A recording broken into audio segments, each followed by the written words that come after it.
वर्गीकरण को लेकर बहुजन समाज पार्टी ने मोर्चा खोल दिया है और आप देख सकते हैं ये जो ग्रुप है ये कहीं न कहीं बीएसपी की ताकत को दिखा रहा है। बता दें कि लगभग 8 वर्षों बाद बहुजन समाज पार्टी सड़कों पर उतरी है। आरक्षण विरोधी सरकार नहीं चलेगी। आप लोगों की क्या डिमांड है? ये डिमांड है कि जो आरक्षण का व्यवस्था बाबा साहब ने किया है उस आरक्षण को संविधान में संशोधन करके 9वीं सूची में डाल दिया जाए, जिससे कभी कोई न्यायालय आरक्षण के खिलाफ कभी ऑर्डर पास न कर पाए। ये मुख्य रूप से ये मांग है। और दूसरी बात, केंद्र सरकार से अपील है उसको तत्काल बैठक बुलाकर और उसको 9वीं सूची में, जैसा कि बहन कुमारी मायावती जी की मांग है, वो 9वीं सूची में डालकर हमेशा के लिए आरक्षण की व्यवस्था। मामला न्यायालय में जरूर था, लेकिन न्यायालय में केंद्र सरकार ने अपना कोई पक्ष सही नहीं रखा, जिसकी वजह से, और नहीं, जिन्होंने संविधान बचाने के नाम पर वोट किया लोकसभा में, वो भी आज SC/ST वर्गीकरण और आरक्षण समाप्त करने के लिए वो चुप है। ये सब राजनीति के तहत किया गया है। माननीय न्यायालय ने अगर सही पक्ष रखा गया होता, ये आदेश नहीं हुआ होता। ये केंद्र सरकार ने जानबूझकर SC/ST आरक्षण को समाप्त करने का प्रयास कर रही है। लगता है कि आप लोगों का ये प्रोटेस्ट सार्थक होगा? यस, बिल्कुल सार्थक होगा। हम लोग ईंट से ईंट बजा देंगे आरक्षण के लिए, कोई कुछ नहीं कर पाएगा।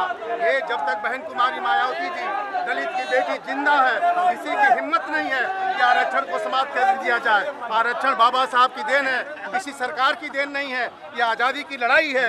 ये जितने लोग निकले हैं अपने आज़ादी और हक और अधिकार के लड़े हैं, किसी के खिलाफ नहीं लड़े हैं, अपने अधिकार बचाने के लिए लड़ रहे हैं। सिंघानी भाई, किस तरीके से आप प्रोटेस्ट को सार्थक बना पाएंगे? सार्थक है, हमारा प्रोटेस्ट 100% सफल है।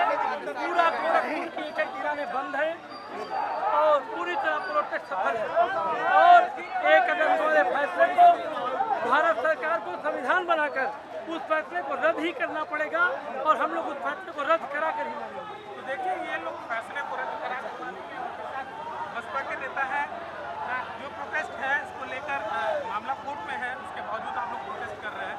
लगता है कि सरकार मानेगी? देखिए, सबसे बड़ी चीज़ क्या है, जो संविधान में अधिकार दिए गए हैं, डॉक्टर बाबा साहब भीमराव अम्बेडकर जी ने जो संविधान में अधिकार दिया, उन अधिकारों को आप लोग अभी तक उनके अधिकारों को दिला नहीं पाए। और ऐसे में आप सुप्रीम कोर्ट, ये केंद्र की निरंकुश सरकार का जो रवैया है कि सुप्रीम कोर्ट को आगे करके हम अपनी कुनीतियों को लागू करते रहें, तो ऐसे में जनता के संघर्षों में बहुजन समाज पार्टी की राष्ट्रीय अध्यक्ष बहन मायावती जी ने इस 21 अगस्त के भारत बंद में समर्थन दिया है। उनके हक और अधिकारों के संघर्षों के सपा भी प्रोटेस्ट कर रही है। ये देखिए, सपा और जिसकी आप बात कर रहे हैं, इन्होंने अभी जो 2024 के चुनाव में तख्ती लगा करके दो इन वर्गों के संघर्षों के लिए उन्होंने तख्ती लगाया और उन वर्गों ने उनको वोट दिया।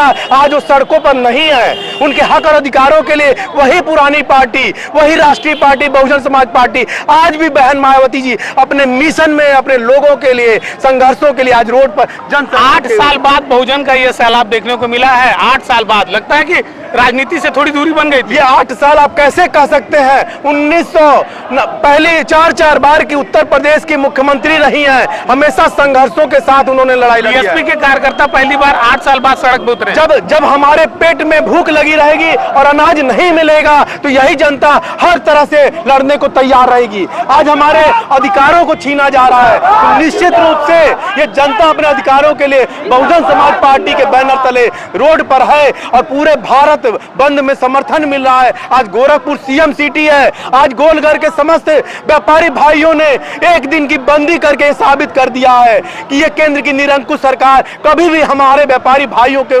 आगे की क्या रणनीति हो? आगे की रणनीति संवैधानिक तरीके से हम गोरखपुर के जिलाधिकारी के माध्यम से महामहिम राष्ट्रपति जी को एक ज्ञापन दे रहे हैं और इस ज्ञापन के माध्यम से जो भी संविधान में छेड़छाड़ करने का प्रयास किया जा रहा है उसको वापस लेवें और जो भी छोटे दलित कुचड़े पिछड़े लोग हैं उनके अधिकारों को सुरक्षित रखने का। देखिए, आरक्षण का जो वर्गीकरण है उसका परिभाषा क्या लोग वो जान रहे हैं? देखिए, सुप्रीम कोर्ट ने सीधे सीधे जो प्रतिनिधित्व है और जो पिछड़ापन है इसको मिला दिया है। पिछड़ेपन की वजह आर्थिक है। प्रतिनिधित्व का मामला शुरू होता है जिन जातियों को उनकी जातीय पहचान के आधार पर शोषित किया गया, वंचित किया गया, सैकड़ों सालों तक उनको आरक्षण देकर के उनका कार्यपालिका, न्यायपालिका, व्यवस्थापिका नौकरियों में उनका आरक्षण, उनका कह लीजिए कि प्रतिनिधित्व सुनिश्चित करना है, आरक्षण का मकसद ये है। लेकिन इसको पिछड़ेपन से जोड़ करके सुप्रीम कोर्ट ने कहा है कि SC/ST की कुछ जातियां ऐसी हैं जिन्हें जो आरक्षण से बहुत दूर हैं, और तेलंगाना के मडिगा समुदाय का उदाहरण इन्होंने लिया है जिसकी आबादी 50% है SCO में। तो उनका कहना है कि SC/ST में जो जातियां आरक्षण का लाभ नहीं ले पा रही हैं उनके लिए हम अलग से कोटा देंगे। ये वही बात हो गई कि आपके पास दांत नहीं है और आपको चना दे दिया जा रहा है खाने के लिए। तो सबसे पहले अगर सुप्रीम कोर्ट ये चाहती है कि उन जातियों को भी आरक्षण मिले, जो जातियां आरक्षण नहीं ले पाई हैं उनको आरक्षण के लायक, आरक्षण की दावेदारी के लायक पहले उनको बनाया जाए। आप सरकारी स्कूल बंद करा रहे हैं, आप स्कॉलरशिप बंद करा रहे हैं, जितनी राज्य सरकारें वो मनमाने तरीके से स्कॉलरशिप दे रही हैं। तो सबसे पहले आप उन जातियों का अपलिफ्टमेंट करिए, उनको इस लायक बनाइए कि वो आरक्षण में दावेदारी कर सके। देखिए सीधी बात ये है कि ये कोटा निर्धारित करेंगे और जब लोग नहीं योग्य नहीं होंगे तो नॉट फाउंड सुटेबल का जो खेल ओबीसी आरक्षण के साथ चल रहा है कि ओबीसी में 8 लाख का क्रीमी लेयर लगा करके आप सारे पदों को नॉट फाउंड सुटेबल करके उन पदों को खाली करते हैं और बैकलॉग से उसको भर्ती करते हैं और उन सारी सीटों को जनरल कर देते हैं। तो यही खेल SC/ST के 22.5% आरक्षण के साथ होगा। इसका वर्गीकरण करके नॉट फाउंड सुटेबल बता करके उन पदों को खाली किया जाएगा और बैकलॉग की भर्ती में उन पदों को ला करके उन सारे पदों को जनरल कर दिया जाएगा। तो ये SC/ST के 22.5% आरक्षण को खत्म करने की और SC/ST के बीच में जो जातीय संघर्ष है उसको बढ़ाने की साजिश है, जिसको आज हम लोग बर्दाश्त नहीं करेंगे। आज भारत बंद में इसीलिए हो रहा है और हम लोग केंद्र सरकार से मांग करते हैं कि वो अध्यादेश ला करके सुप्रीम कोर्ट के इस फैसले को पलटे, क्रीमी लेयर और आरक्षण के वर्गीकरण को पलटे और संविधान की 9वीं अनुसूची में आरक्षण को शामिल करके इसको सुरक्षित किया जाए।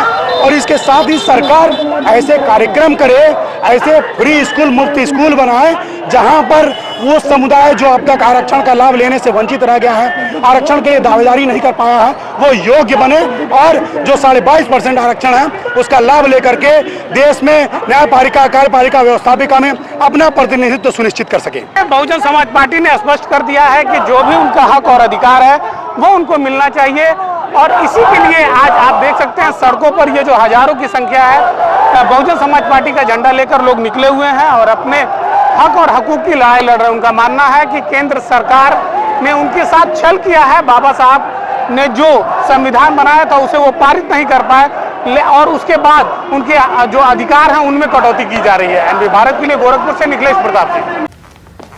दीदी ने फिर से मीठा बनाया है, अब क्या हुआ?